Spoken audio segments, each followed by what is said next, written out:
Viewers আসসালামু আলাইকুম। আপনারা সকলে কেমন আছেন?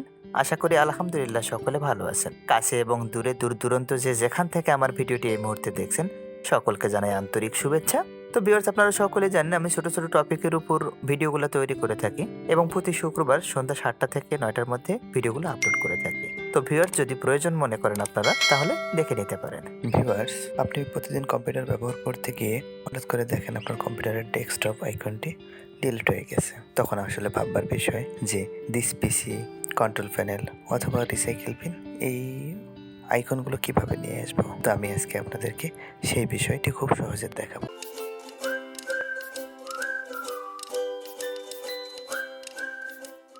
ভিউয়ার্স আমি আমার মাউসের রাইট বাটনটি ক্লিক করলাম, ক্লিক করে শেষের যে অপশনটা পার্সোনালাইজ ক্লিক।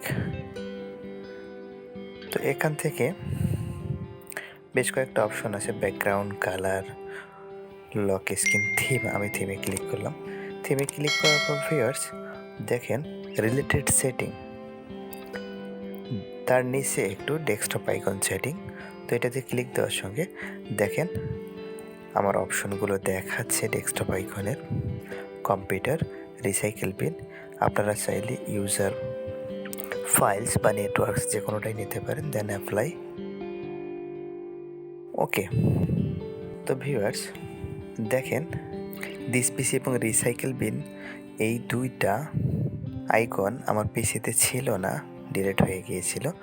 তো এইটা খুব সহজেই মাউসের রাইট বাটন ক্লিক করে পার্সোনালাইজ অপশন থেকে আমি নিয়ে আসলাম। তো ভিউয়ার্স আপনারা খুব সহজেই এই সেটিংসটি ব্যবহার করে আপনাদের সাময়িক এই সমস্যার সমাধান খুঁজে নিতে পারেন।